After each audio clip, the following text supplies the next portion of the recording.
In this movie, I'll show you how to draw the arrow using what has to be the simplest tool in all of Illustrator, the line tool. I've saved my progress as clippingmass.ai, found inside the 04 line art folder. And notice if you hover over the line tool, which Illustrator calls the line segment tool, that it has a keyboard shortcut of \, just FYI. Anyway, I'm going to select the tool to make it active, and then I'm going to change this stroke value up here in the control panel to 10 points. Then I'll drag from the center of the heart all the way over here to the left. So I'm creating a horizontal line. Now you may think that's weird that I'm not creating a line at the right angle, at the angle of the arrow, but I've got to build all those feathers and everything else. So it's going to be easier if we build the arrow horizontally and then we rotate it into place. So over time, you'll get a sense of how to save yourself work inside the program. Anyway, I'm looking for a distance value there in that heads-up display of somewhere around 318 points. So 317.5 works just great. I will mention, by the way, if you want to create a perpendicular line, that is a horizontal line or a vertical line or a diagonal line, then you press and hold the Shift key as you're dragging with the tool. So you might think I should press the Shift key, but because I'm dragging along a guideline, it doesn't really matter. Anyway, I'll go ahead and release when I get an arrow about yay long. Now I'm going to press Control semicolon or Command semicolon on the Mac to hide my guides. And I'm going to zoom in here a little bit. Notice that we've got a couple of rough transitions. First of all, this line shouldn't just end like this. It should have a little bit of curve because it's going into that target. And I can achieve that effect by clicking on the word stroke to bring up this pop-up panel and then selecting the second cap icon, which gives my line a round cap. So I end up getting this effect here. I'm also noticing that the top of my heart isn't properly aligned with the target. So I'm going to go ahead and press the Escape key to hide the stroke panel. And I'm going to switch to my wide arrow tool, which I get by pressing the A key. And I'll click on this anchor point to select it. And notice that the anchor point is right there in the center of the stroke, by the way. And then I'll press the down arrow key a couple of times in order to nudge that anchor point into place. All right, so now we have the shaft of the arrow. We need to go ahead and draw the feathers. So I'm going to press Control semicolon, Command semicolon once again in order to bring back my guides. And I'll go ahead and select the line tool, this time from the toolbox, doesn't really matter.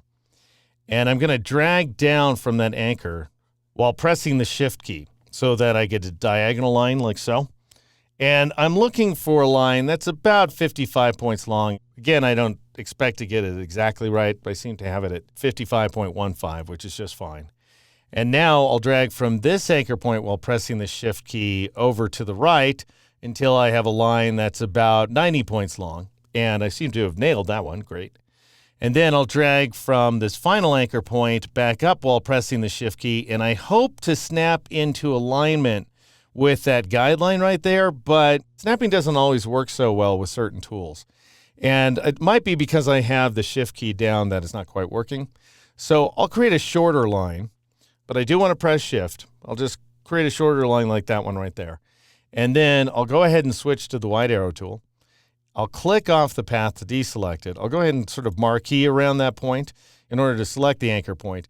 And I'll drag while pressing the Shift key once again. And this time I get a snap. I can see that I'm snapping to the guideline. So that's good news. Now I'm going to grab my black arrow tool and I'm going to click on this path right here. And I'm going to drag it over while pressing the Shift key. So you want to press the Shift key after you begin dragging. That way you'll drag in a perpendicular direction, in this case horizontally. And you also want to press and hold the Alt key or the Option key on the Mac. So start dragging first, then press Shift and Alt or Shift and Option on the Mac. Shift constrains, the Alt or Option key will create a duplicate. And you can see I've got that double cursor there, which indicates that I'm going to clone this line. And so now I'll just drop it into place. I want this line to be 4 points thick, so I'll change the stroke value up there in the control panel to 4. And now I'm going to duplicate this path again, but I'm going to automate the process. And you can do that by going to the Object menu, choosing Transform, and then choosing the Transform Again command. Or you can just press the keyboard shortcut, Control-D, or Command-D on the Mac, the D being for duplicate. And as soon as I choose the command or press Control or Command-D, I get a second copy of this feather line. Now, obviously, these lines aren't distributed properly. which is why I'm going to partially marquee all 4 of these lines. And then notice the word align up here in the control panel. Click on it to bring up this pop-up panel. And make sure that align to is set to selection. That's very important. And then go ahead and click on this second to last icon, horizontal distribute center. And that will go ahead and give you the effect we're looking for. All right, I'm going to click to hide that panel. All right, now let's go ahead and join these paths. I'm looking to join the thick ones and then the thin ones. So I'm going to shift click on each of these thin lines in order to deselect them. And then I'll shift click on this thick horizontal line in order to add it to the selection. So the shift key always reverses the selection when you're working with the black arrow tool. And now I'll go up to the object menu, choose path, and then choose join, or you can press Control J or Command J on the Mac. And that goes ahead and joins the path, and notice we get these nice mitered corners as well. So if I press Control Z or Command Z on the Mac, these are the bad corners we had before because the paths were not joined to each other. And if I press Control Shift C or Command Shift C on the Mac in order to redo the operation, we now have the miters. All right, so we've managed to create a shaft for the arrow, half a feather. In the next movie, we'll create the other half of the feather and we'll rotate the arrow into place.